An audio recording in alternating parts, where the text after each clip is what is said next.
하나님은 이스라엘에게 3대 절기를 정하시고 그것을 꼭 지키라 그랬어요. 그 3대 절기가 뭐냐 하면 유월절, 무교절과 같이 이제 지켜야 되죠. 그 다음에 두 번째가 맥주절, 우리가 칠칠절이라고도 하고 오순절이라고도 합니다. 그리고 초막절이 그것입니다. 그래서 특별히 20세 이상 되는 성인 남성은 이 절기를 철저히 지켜야 했어요. 여기 16절에 우리가 읽은 성경 그 뒤쪽에 보면은 이런 말씀이 있습니다. 너희 가운데 모든 남자는 1년에 3번 곧 무교절과 칠칠절과 초막절에 내 하나님 여호와께서 택하신 곳에서 여호와를 배웁되 그랬습니다. 내 하나님이 택하신 곳에 와서 나에게 경배해라. 그래서 처음에는 우리 광야 생활할 때는 초막이 있었지만 이제 가나안에 정착해서는 예루살렘 성이 바로 하나님이 지정한 곳이 돼서 이스라엘의 남자들은 1년에 3번을 예루살렘으로 가야 했습니다. 왜 이렇게 절기를 중요하게 여겼을까? 그 속에 담긴 하나님의 뜻은 무엇일까? 우리는 지금 구약의 절기를 그대로 지키지 않지만 그러나 그 절기에 담긴 하나님의 뜻은 시대와 관계없이 우리의 신앙의 본질을 담고 있습니다. 자, 우리가 거기서 3가지를 한번 같이 돌아보도록 합시다. 첫째로는 기억하라 라고 하는 것입니다. 여러분, 우리 기독교 신앙은요, 먼저 행하라가 아닙니다. 기억하는 것입니다. 내가 무엇을 행하는 것, 액션이 우선이 아니고 하나님이 먼저 하신 그 일을 기억하는 것, remember. 여기에서 우리의 신앙이 시작이 되는 것입니다. 그래서 출애굽기 12장 14절에 보니까 너희는 이 날을 기념하여 여호와의 절기로 삼아 영원한 규례로 대대로 지킬지니라. 이 절기는 기념하는 날, 기억하는 날이라 이거죠. 얼마 전에 저희가 이제 또 이사를 한번 했습니다. 했을 때 온 집을 다 또 한번 뒤집었죠. 구석구석에 웬 물건이 그렇게 많은지 모르겠어요. 정리가 잘 안 되니까 귀찮으니까 그냥 구석에 처박아 쑤셔둡니다. 그래서 1년을 가야 한 번도 꺼내보지도 않고 사용하지도 않은 것들이 많아요. 그래서 이번에도 몇 박스를 또 버렸습니다. 버리니까 그렇게 속이 시원할 수가 없어요. 그래서 이사하는 거는 참 힘든데 참 이사만큼 정리하는 데 좋은 게 없는 것 같아요. 그래서 가끔은 좀 이사를 해야 될 것 같습니다. 자, 그런데 여러분 우리가 다 경험하지만 이렇게 버리지 못하고 구석에 처박아두는 이유가 뭐겠어요? 버리기에는 아깝고 정리는 하고 싶은데 정리할 만한 공간은 없고 그런 거 아니겠어요? 그렇게 구석에 처박아둔 것 중에는 우리들에게 참 소중한 추억이 되는 것들도 많이 있습니다. 우리 딸이 어릴 때 독일에서 제가 아는 어떤 분이 이제 방문을 했는데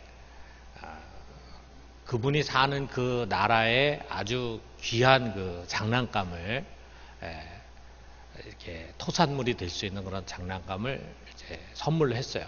근데 우리 애가 그걸 별로 좋아하지 않아. 그래서 좋아하지 않지만 너무 귀한 거기 때문에 저희들이 이제 그것을 간직하고 있었어요. 그런데 요번에 보니까 그게 이제 구석에 들어있는 거예요. 그래서 저희들이 그걸 꺼내가지고 그래도 한 20년은 간직했으니까 성이면 됐다 이렇게 해가지고 이번에 이제 버렸습니다. 버렸는데 그 인형을 보면서 참 그분과의 엮어진 추억이 이렇게 떠오르더라고요. 오래전에 그분을 만났는데 제가 저보다 좀 연배가 있으신 분인데 참 도움을 많이 받았습니다. 그리고 어려울 때 또 의지의 대상도 됐습니다.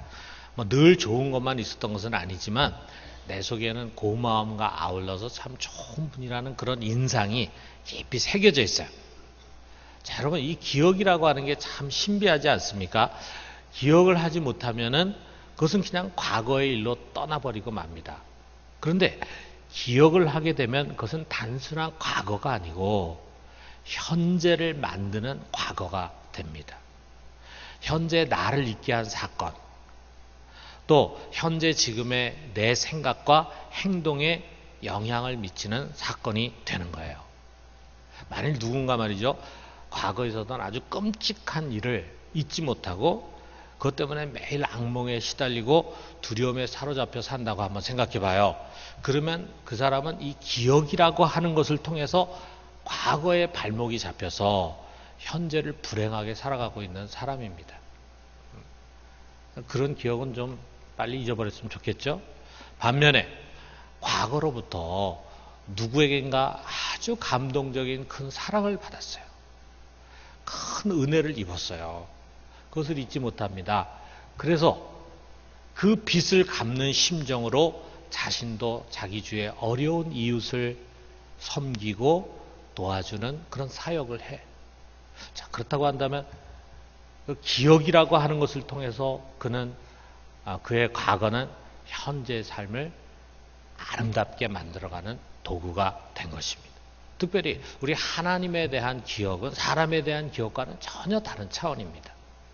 사람은 기억 속의 사람은 이미 떠나 있거나 죽었을 수도 있어요. 또는 그때는 참 좋았는데 지금은 변질돼 가지고 그야말로 나와 상관이 없는 모습으로 살아갈 수 있습니다. 그런데 하나님은 아니라 이거죠.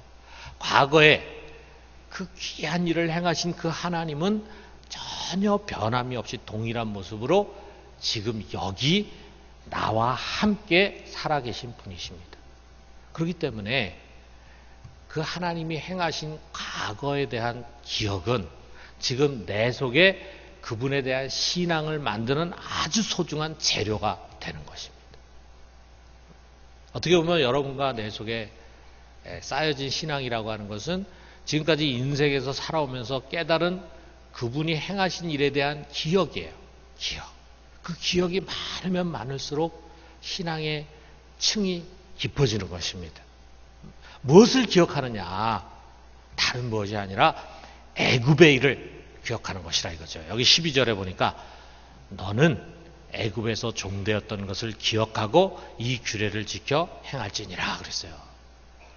애굽, 여러분 이스라엘 사람들에게는요, 애굽이라고 하는 것을 잊어서는 안 됩니다. 그들은 애굽에서 종으로 살았어요. 거기서 오랫동안 430년 넘게 종살이를 했다 이거예요. 한마디로 정말 비참한 삶, 절망적인 삶, 그런 삶을 살았잖아요.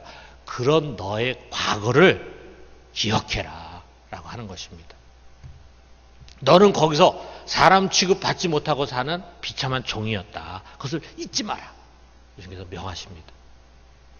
그것만 기억하는 것이 아니라 그러다가 출애굽한 그것을 기억하라는 거죠. 출애굽했어요. 그런 너를 해방시켰다. 애굽이라고 하는 이 난공불락의 감옥에서 너를 꺼집어냈다라고 하는 거죠. 어떻게 보면 그거는 전혀 불가능한 일을 가능하게 한 사건이었습니다. 불가능한 구원을 가능하게 했던 그 하나님의 크신 능력, 구원의 능력, 그리고 하나님의 그 크신 은혜, 이것을 기억하라고 하는 것입니다. 그래서 여러분 이스라엘의 출발은요 항상 출애굽에 있어요. 이스라엘은 출애굽을 잊어서는 안 됩니다. 출애굽을 잊은 이스라엘은 타락하는 이스라엘이 됩니다. 그 출애굽은 그들의 노력에 의해서 되어진 것이 아니라 전적으로 하나님의 은혜에 의해서 되어진 사건이었어요. 여러분 우리 역시 마찬가지입니다. 나의 나된 것은 무엇입니까? 자, 우리 역시 죄와 사망의 사슬 밑에서 영원히 멸망할 자로 살아갈 수밖에 없었어요. 여러분 우리는 정말 비참한 존재였습니다. 그런데 우리가 이처럼 이제 성령 안에서 자유인이 되고 하나님의 자녀가 되고 그리고 이제 영원한 생명을 약속받을 뿐만 아니라 그곳에 가서 영원한 상속자가 되는 그런 영광을 갖게 된 것, 그것이 어떻게 그러한 일들이 일어났습니까? 그래서 우리의 힘과 노력으로가 아니라 오직 예수 그리스도로 말미암은 하나님의 은혜입니다. 여러분 우리가 여기서 시작을 하는 거예요. 이 은혜를 우리는 잊어서는 안 됩니다. 여러분 우리 오늘 성찬을 하게 되는데 성찬이 뭡니까? 누가복음 22장 19절에서 이 성찬이 어떻게 만들어졌는가를 주님께서 말씀해 주세요. 이것은 너희를 위하여 주는 내 몸이라. 너희가 이것을 행하여 나를 기념하라. 이 성찬을 할 때마다 우린 다른 누구가 아니라 바로 예수 그리스도를 기억하는 것입니다. 우리가 먹는 이 떡은 나를 위하여 찢으신 그분의 몸입니다. 우리가 마시는 이 잔은 나를 위해 쏟으신 그분의 피입니다. 우리가 그분의 몸과 그분의 피를 다시 한번 먹으면서 그분을 기억하는 것이고 그분의 십자가의 은혜를 기억하는 것입니다. 그럴 때 우리의 신앙이 살아있는 거예요. 그 십자가 사건이 과거의 사건으로 머무는 것이 아니라 지금 나의 삶을 변화시키는 굉장한 능력으로 힘으로 내 안에 자리 잡게 되는 것입니다. 여러분, 사랑하는 성도 여러분, 기억하라 중요합니다. 항상 하나님의 은혜를 생생하게 기억하는 신앙을 갖게 되기를 주님의 이름으로 축원합니다. 자, 두 번째로는 감사라고 하는 거예요. 여러분, 은혜를 기억하는 사람에게서 나타나는 자연스러운 반응이 뭐겠어요? 부모님의 은혜를 생각하고 또 나에게 큰 도움을 준 사람을 생각하게 될 때 누구나 인지상정으로 사람이 갖게 되는 태도는 뭡니까? 감사하는 거죠. 감사. 그래서 이 절기라는 것은 뭐냐면 감사를 표하는 날입니다. 자, 여러분, 우리가 신앙이 있는데, 여기 앉은 사람 모두 다 신앙인인데, 하나님을 믿는 사람들인데, 우리가 갖고 있는 신앙의 궁극적인 현상은 무엇이냐면 바로 감사입니다. 만약 누군가가 진정한 신앙이 있다고 한다면 그 사람은 반드시 감사하는 사람이에요. 여러분, 우리의 신앙이라는 것은 하나님의 존재를 믿는 것이 아니에요. 하나님의 존재를, 난 하나님 살아계시다는 걸 믿는다. 하나님 살아계시다는 걸 믿는 것만 가지고 우리가 감사할 수 없겠죠. 자, 물론 우리가 신앙을 갖는 과정에서 과연 하나님이 존재하시는 분인가? 유실론이나 무실론이나 아마 이런 것을 가지고 나름 고민하면서 확신을 갖지 못하고 괴로워했던 그런 시간들도 아마 있을 것입니다. 그런데 여러분, 우리가 읽는 이 성경, 우리에게 믿음을 주려고 하는 이 성경은요, 그것을 강조하지 않습니다. 그분이 존재한다라고 하는 것은 이 성경이 아니라 이미 만물 속에서 분명히 보여지고 드러나고 있어요. 우리 로마서 1장 20절에 이렇게 말씀합니다. 창세로부터 그의 보이지 아니하는 것들 곧 그의 영원하신 능력과 신성이 그가 만드신 만물에 분명히 보여 알려졌나니 그러므로 그들이 핑계하지 못할지니라. 하나님이 만드신 이 우주 만물, 이 자연의 신비함, 그 과학의 세계 속에서 이미 그분이 살아계시다고 하는 거, 그분이 존재한다고 하는 거, 아니 거기서 한 걸음 더 나가지고 그분의 영광과 신성이 계시되고 있어요. 우리가 이거를 일반 계시 또는 자연 계시라고 말합니다. 근데 성경은요, 그런 걸 계시하려고 하는 게 아니에요. 성경이 계시하려고 하는 것은 하나님이 존재하신다라고 하는 것을 말하려고 하는 게 아니라 그분의 은혜를 우리에게 가르쳐 주려고 하는 것입니다. 그분이 우리를 위해서 무엇을 행했는가? 그분이 우리를 구원하기 위해서 어떤 수고와 희생을 감수하셨는가? 이거를 드러내고 가르쳐 주려고 하는 그것이 이 성경이에요. 그래서 우리가 이거를 특별 계시라고 말합니다.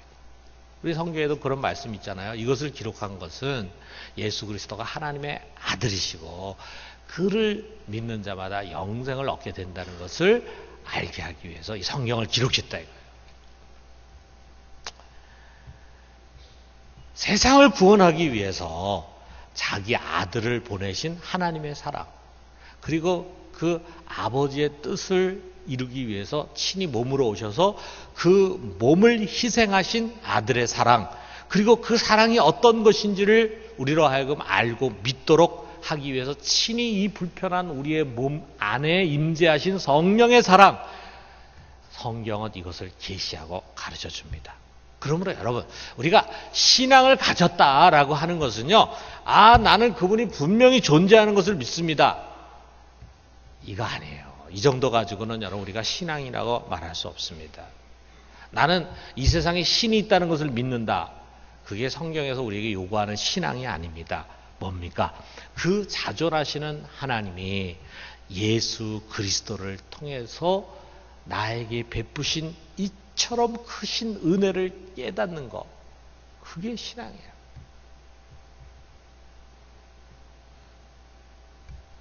그런데 우리가 말이죠, 하나님이 나 같은 죄인을 위해서 그의 아들을 세상에 보내시고 그 아들은 세상에 와서 나를 위해서 십자가에서 죽으시고 그것을 증거하기 위해서 성령께서 친히 내 안에 오신 그 사실을 깨닫는 그 은혜를 깨닫게 되면은요, 그 신앙의 눈으로 세상을 바라보게 될 때 모든 게 다 은혜로 보이는 거예요. 모든 게.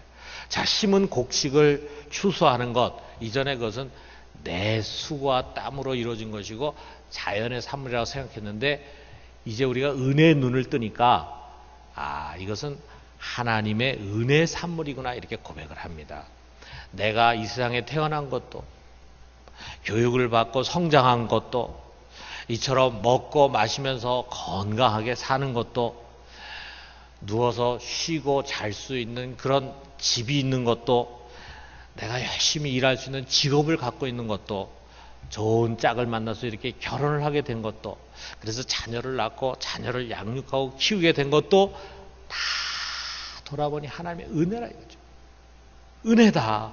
이제 노년의 삶으로 돌아가면서 살아온 인생의 뒤를 돌아볼 수 있는 것도 하나님의 은혜고 그리고 마지막에 죽음의 문턱을 넘는 것도 하나님의 은혜입니다. 여러분, 우리의 인생에 그의 은혜가 미치지 못한 것은 단 한 것도 없습니다. 나의 나된 것은 오직 하나님의 은혜입니다. 여러분 이거 믿으십니까? 그러므로 여러분 이 은혜를 깨달은 자에게 나타나는 신앙 행위가 뭐겠습니까? 감사죠. 감사. 당연히 감사죠. 나 같은 죄인을 하나님 이처럼 사랑하셔서 그의 아들을 주시고 영생을 주신 것뿐만 아니라 모든 구석구석 하나하나를 그의 은혜로 돌보시고 인도해 주시고 사랑해 주시고 감싸 주시는 그것, 그 은혜 생각하고 우리가 감사하지 않을 수 없죠. 그렇기 때문에 여러분 감사를 모르는 사람은요 배은망덕한 사람이 아닙니다. 그 사람은 어떤 사람이냐? 신앙이 없는 사람입니다. 은혜에 대한 깨달음이 없어요. 뭐 입술로는 예수가 나를 위해 죽고 뭐 하나님 우리를 사랑하고 이렇게 얘기할지 모르지만 그 마음 깊은 곳에 은혜에 대한 깨달음이 없어요. 신앙이 없는 것입니다. 그렇기 때문에 여러분이 감사는 그 사람이 신앙이 있느냐 없느냐라고 하는 것을 분별하는 시금석이에요. 그 사람이 갖고 있는 신앙이 진짜 신앙이냐 아니면 가짜 신앙이냐 이것을 구분하는 시금석이에요. 그리고 그 감사는 당연히 마음에서 시작하죠. 심령에서 시작하죠. 하나님 감사합니다. 정말 감사합니다 하면서 우리의 마음에 시작하지만 반드시 물질로 표현이 되는 것입니다. 그렇기 때문에 절기마다 하나님께서는 그것을 표현하라고 명하십니다. 10절에 보니까 내 하나님 여호와께서 내게 복을 주신 대로 내 힘을 헤아려 자원하는 예물을 드리고 또 16절 하반절에서 17절에 보면은 여호와를 배웁되 빈손으로 여호와를 배웁지 말고 각 사람이 내 하나님 여호와께서 주신 복을 따라 그 힘대로 드릴지라. 자기에게 주어진 분복만큼 그 힘을 헤아려 가지고 나는 이만큼 할 수 있으니까 이만큼 해야 된다. 나는 요만큼밖에 할 수 없으니까 요만큼 해야 된다. 각자에 따라 다르다 이거죠. 그 힘을 따라서 드려야 된다라고 하는 거예요. 여러분 은혜를 깨달은 자는 그 힘에 따라서 그 힘을 다해서 드리고 즐겨 드리는 자가 됩니다. 하나님은 이런 자를 기뻐하십니다. 우리 고린도서 9장 7절에 보니까 각각 그 마음에 정한 대로 할지니 인색함으로나 억지로 하지 말지니 하나님은 즐겨내는 자를 사랑하시느니라. 하나님은 즐겨내는 자를 사랑하신다. 왜 그렇습니까? 하나님은 돈이 없습니까? 물질이 없습니까? 그게 아니라 그것을 통해서 그가 깨달은 은혜의 깊이를 말해주기 때문이에요. 사랑하는 성도 여러분, 보이는 헌금이야말로 보이지 않는 우리의 신앙의 가장 진솔한 모습이라고 하는 사실을 잊어서는 안 됩니다. 그 사람이 신앙이 있느냐 없느냐 하는 것을 다른 걸 가지고 얘기할 필요가 없어요. 그 사람이 어떻게 하나님께 감사할 줄 아는 사람인가라고 하는 그것, 거기에 다 나와 있다 이거예요. 우리 모두가 은혜에 감사하고 그렇기 때문에 즐겨 드리는 자 되기를 주님의 이름으로 축원합니다. 마지막 세 번째는요, 즐거워라 라고 하는 거예요. 자, 여러분 어릴 때 명절을 기억하실 거예요. 추석이나 설만 되면서 참 즐거웠어요. 뭐 지금처럼 이렇게 재밌는 게 없었잖아요. 뭐 TV도 없었고 인터넷도 없었고 뭐 스마트폰도 없었고 그럼 별로 재밌는 게 없어요. 또 지금처럼 집에 이렇게 먹을 걸 쌓아두고 사는 그런 시대가 아니잖아요. 먹을 게 별로 없습니다. 그러다 보니까 명절이 늘 기다려져요. 안 먹던 음식도 먹고 좋은 옷도 입습니다. 애들이 3, 4, 5 동네에 모여가지고 명절놀이를 하는 거예요. 그네도 타고 쥐불놀이도 하고 연도 띄우고 자치치기도 하고 막 온 동네가 이렇게 들떠 있습니다. 그리고 우리가 경험하지만 명절 때는요 인심이 막 넘칩니다. 서로 음식을 주고받아. 뭐 우리 집도 송편을 빚었는데도 불구하고 옆집에서 송편을 또 가져다 줍니다. 우리도 또 송편을 여러 개 나눠가지고 동네 사람 하나하나씩 다 나눠줘. 그래서 우리 집에 떡이 많은데 우리 집이 만든 떡보다도 주위에서 온 떡들이 더 많아. 그 떡들을 하나하나 먹으면서 이 집 떡은 이런 맛이고 저 집 떡은 저런 맛이고 이렇게 합니다. 그러니까 인심이 막 흘러 넘칩니다. 그 명절에 그 동네에서 먹을 것이 없어가지고 배고픈 사람이라든지 홀로 외로운 사람은 없었다 이거죠. 왜? 즐거움을 같이 나누는 그런 날이었습니다. 여러분 이스라엘의 절기 역시 마찬가지입니다. 기쁨의 날이고 즐거운 날이에요. 여기 11절에 보니까 이렇게 말씀하십니다. 맥추절에 너는 이렇게 해라. 너와 내 자녀와 노비와 내 성중에 있는 레위인과 및 너희 중에 있는 객과 고아와 과부가 함께 내 하나님 여호와께서 자기 이름을 두시려고 택하신 곳에서 내 하나님 여호와 앞에 즐거워할지니라 그랬어요. 내 하나님 여호와 앞에서 즐거워하라. 내 하나님 앞에서. 내 하나님 앞에서 내가 왜 이렇게 슬퍼하냐. 내 하나님 앞에서 내가 왜 이렇게 염려하고 두려워하냐. 그가 누군데? 전능하신 우리 하나님 아버지인데 왜 네가 그 앞에서 슬퍼하고 염려하고 두려워하냐. 그러므로 여러분 우리 신앙은 기쁨이고 축제입니다.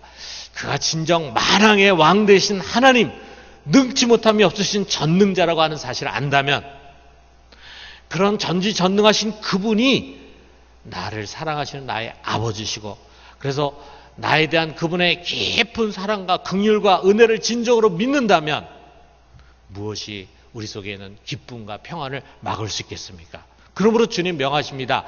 빌립보 4장 4절에 보니까 주 안에서 항상 기뻐하라. 내가 다시 말하노니 기뻐하라. 이 말을 한 바울은 아주 고되고 힘든 감옥에 있었습니다. 그럼에도 불구하고 그는 이 명령을 밖에서 편안하게 살고 있는 성도들에게 하고 있어요. 너희들은 어떨지 모르겠는데 나는 너무 기쁘다. 너희도 주 안에서 기뻐해라. 다시 말하노니 기뻐해라. 우리가 정말 믿음을 갖고 있다면 기뻐하지 않을 이유가 없다 이거죠. 여러분 이 시간 성령께서 여러분과 내 속에 있는 모든 슬픔, 염려, 근심, 어둠을 다 치유하시고 샘솟는 기쁨으로 충만하게 채워주시기를 주님의 이름으로 축원합니다. 아울러서 우리는 그 기쁨을 이웃과 함께 하는 것이라 이거죠. 여기에 나와 있는 노비라든지 성중에 있는 레위인, 객, 고아와 과부, 이방인 이런 어떤 사람들입니까? 즐거워할 것이 없는 고된 삶을 사는 사람들이에요. 고달픈 인생입니다. 가난과 질병, 눌림과 소외, 다양한 고난 가운데 허덕이는 그런 이웃들이에요.